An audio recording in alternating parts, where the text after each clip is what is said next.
नमस्कार. Scholarship live अपडेट्समध्ये मी किरण Kshirsagar sir आपल्या सर्वांचं स्वागत करतो. या मागील व्हिडिओमध्ये आपण पास्ट टेन्स आपण बघितला होता.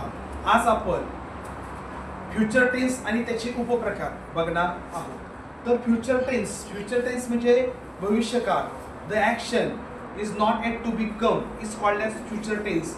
जी ॲक्शन घडलेलीच नाही किंवा काय करणार आहे, पुढील काळात घडणार आहे, त्याला काय म्हटलं जातं? फ्युचर टेन्स असं म्हटलं जातं. या फ्युचर टेन्सचे 4 उपप्रकार पडतात. त्याचा पहिला प्रकार simple future tense. Simple future tense.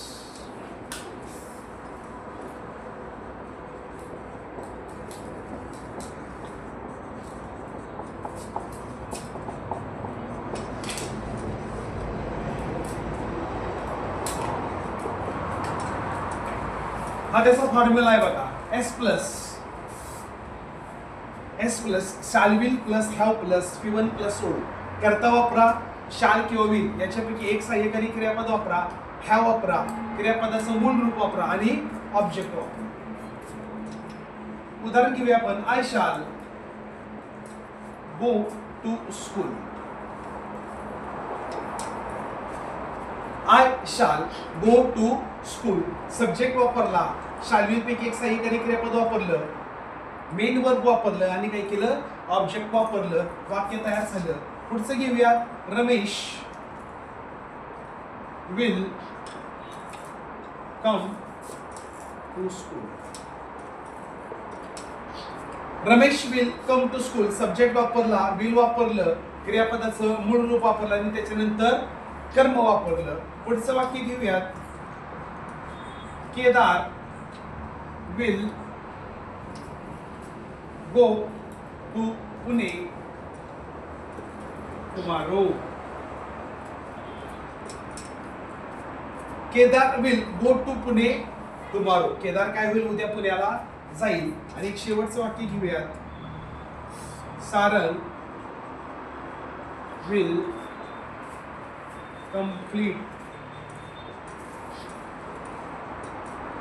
his work. Sarang will complete his work. म्हणजे सारंग सब्जेक्ट वापरला, विल वापरलं, मेन क्रियापद वापरलं आणि त्याच्यानंतर ऑब्जेक्ट वापरलं. Simple future tense. S plus shall will plus P1 plus O. करता वापरायचं, शाल विल पैकी एक सहाय्यकारी क्रियापद वापरायचं, क्रियापदाचं मूळ रूप वापरायचं आणि त्याच्यानंतर काय वापरायचं? ऑब्जेक्ट वापरायचं. याच्यानंतर दुसरा जो प्रकार आहे तो आहे continuous future tense. Continuous future tense.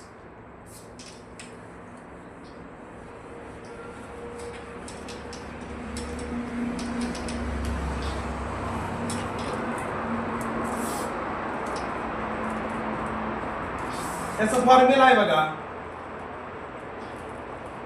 S plus shall will plus be plus P1 plus ING plus O. बघा, कंटिन्युअस पास्ट टेन्स आपण बघतोय, त्यालाच कंटिन्युअस फ्युचर टेन्स आपण बघतोय, यालाच प्रोग्रेसिव्ह फ्युचर टेन्स असं देखील म्हटलं जातं. त्याचा फॉर्म्युला आहे बघा. S plus shall will plus be plus P1 plus ING plus O. S plus shall will plus be plus P1 plus ING plus O.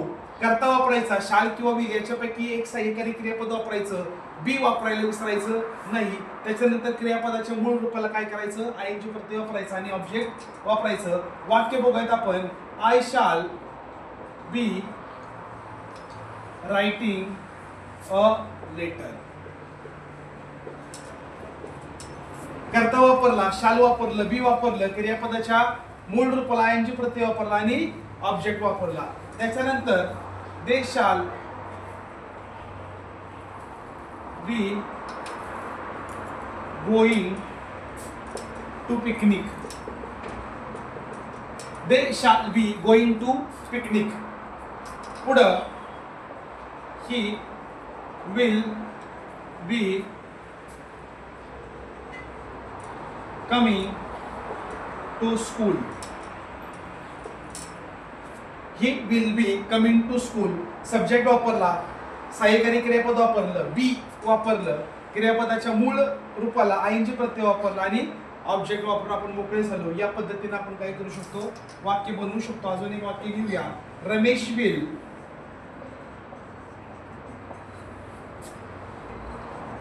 Cutting an apple. Ramesh will be येणार बघा. Ramesh will be cutting an apple. याला म्हणतात continuous future tense. S plus shall will plus be plus V1 plus ING plus ओ.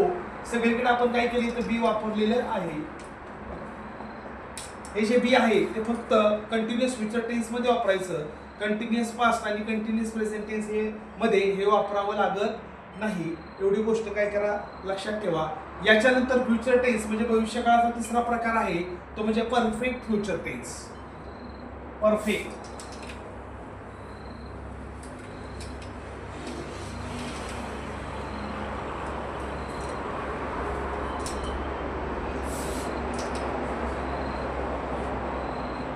त्याचा formula आहे बघा. S plus shall will plus have plus V3 plus O.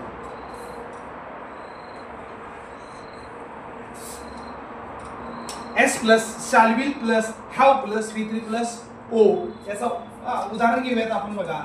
I shall have क्रियापदाचं तिसरं रूप वापरा. I shall have written a letter. I shall have written a letter. Ramesh will have finished his work. Subject वापरला, will वापरलं, have वापरलं, क्रियापदाचं तिसरं रूप वापरलं आणि ऑब्जेक्ट वापरलं. तिसरं वाक्य बघूयात आपण. I shall have read a book. Read. I shall have read a book. Subject वापरला, सहाय्यकारी क्रियापद वापरलं, have वापरलं, V3 वापरलं आणि ऑब्जेक्ट वापरून आपण काय झालो, मोकळं झालो. अजून एक वाक्य आपण बघूयात. केदार will have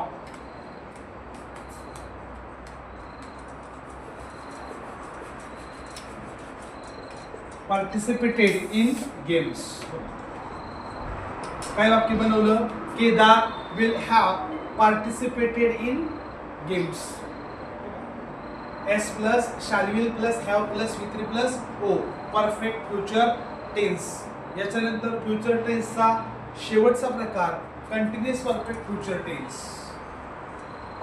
त्यालाच आपण चालू पूर्ण काय म्हणतो, भविष्यकाळ म्हणतो. आता याचा फॉर्म्युला काय आहे ते आपण बघूया. याचा फॉर्म्युला बघूया.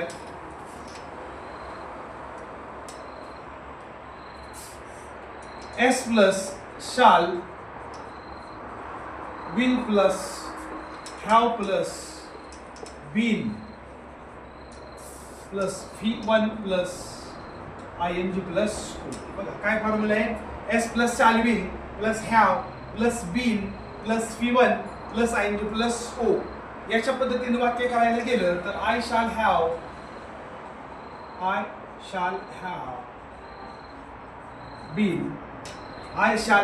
been writing a letter. I shall have been writing a letter. दुसरं वाक्य आहे बघा. They shall have been finding a job. They shall have been finding a job. तिसरं वाक्य आहे बघा. केदार